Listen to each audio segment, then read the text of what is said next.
Thank you so much, Mr. Chair.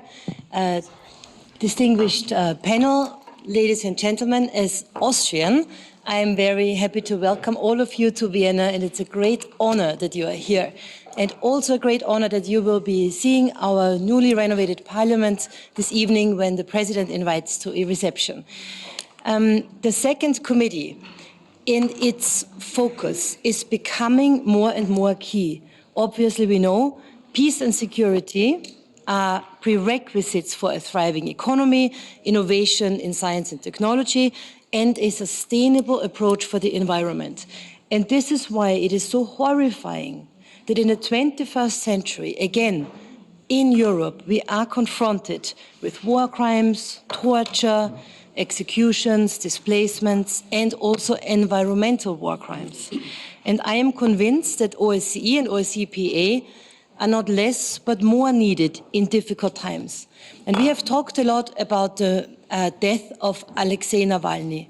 I would like to remind you that today is 81 years of the execution of Hans and Sophie Scholl and Christoph Probst, who were resistance fighters against the Nazi regime, and they were executed today 81 years ago. And Sophie Scholl was 21 years old when she was executed. And she knew what danger she was getting into.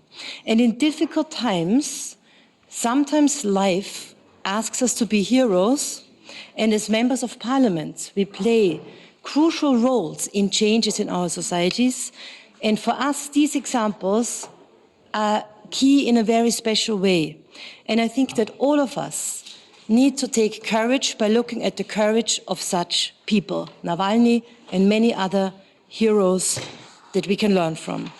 Now, this morning, Minister Borg said the role of parliamentarians, it is to be links to the people. And when we do our work in our committees, we focus on issues, but always under the lens of what does it mean for parliamentarians. And this is why I think what OSCE does is so crucial.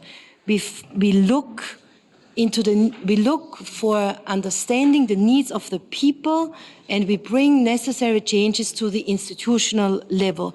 And we do it not only nationally, but we do it in an international and regional manner, and this is why we are all here today. This being said, this is how I try to do my work as rapporteur. And I have worked intensely on the contents of the issues of the second committee in the last months. And I would like to highlight only a few of the issues that I was working on, not all of them for time reasons, just to give you a direction, but also to give you the opportunity to report back to me what you think about these things and others, in a way to inspire you to tell me what you think so that I can take your thoughts into my report and the draft resolution. I would like to focus first on two aspects regarding war crimes. One is that the International Criminal Court recognizes environmental war crimes as war crime. And I don't think that as parliamentarians we talk enough about that. We had just before the Vancouver meeting the destruction of the Kakhovka Dam. This is an environmental war crime. And I think it's important that in our parliaments we highlight that and talk a lot more about it. Second aspect. We do not have a legally binding international document on artificial intelligence in lethal weapons, lethal autonomous weapons.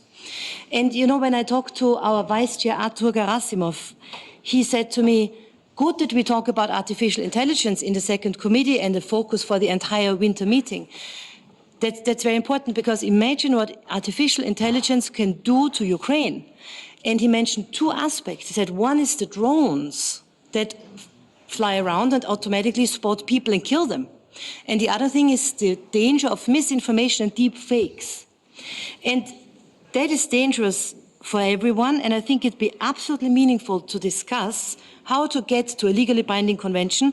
And I'm very glad to say that the Austrian Foreign Ministry is putting on an expert conference in about 2 months' time here in this very place to talk about how to go ahead. And it is important that with artificial intelligence we do not enter an arms race as we have seen in the history. And it's also important that within weapons, artificial intelligence will always have a means to have a clear distinction between civilians and combatants, and that they recognize surrender. I know that the Russian troops did not recognize surrender in Avdiivka, but if we have artificial intelligence in weapons, this must be something that we need to take care of, and that there's always a final human decision-making. Now, we just had over lunch the Migration Committee, and we talked about human trafficking. And even in human trafficking, artificial intelligence plays a role, because we know that up to 80% of perpetrators, traffickers, find their victims online through technology, and a lot of exploitation is taking place also online through technology. And in this sense, it makes it's meaningful that our parliaments look into investing, building artificial intelligence-backed tools to actually find the perpetrators and rescue the victims, right? So all of these aspects of artificial intelligence, it might make sense for OSCE PA to think about an ad hoc committee on the advancements in AI and technology, maybe something we should be talking about as well. And this evening at 8 o'clock in the Austrian Parliament, I am, as a rapporteur, proposing a side event showing a movie on the topic of AI. Many of you are registered, many thanks, in case you're interested tonight. Now, the issue of economy is also closely related to the issue of migration and of demographic developments.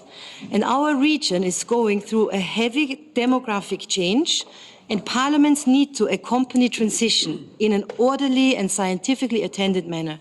I don't think we talk enough about it.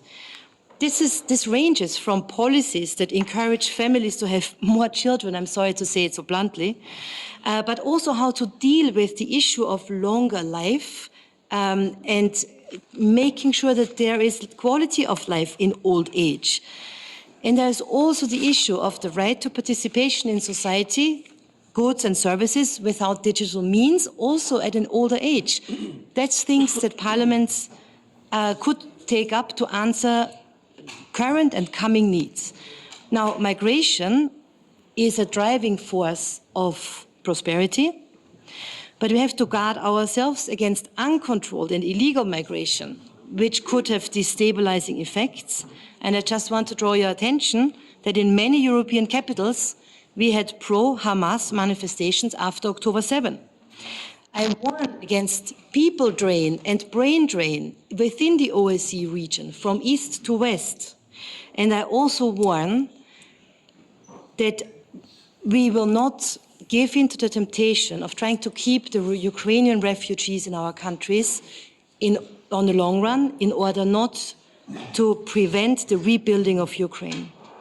And if you allow me to say one last thought, in some parts of the OSCE region, we see a deindustrialization, and that is very dangerous.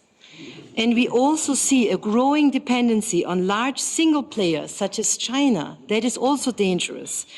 So I advocate in my report, and I hope to also have your support in these topics, that the OSCE region strengthens its self-sufficiency regarding vital products, including medicine, that the OSCE region manages to diversify our access to raw materials and become maybe a bit more independent from China, and that we really work together on being a business and industry hub, attractive, innovative, uncomplicated, and offering the possibility of connecting well to each other cross-border.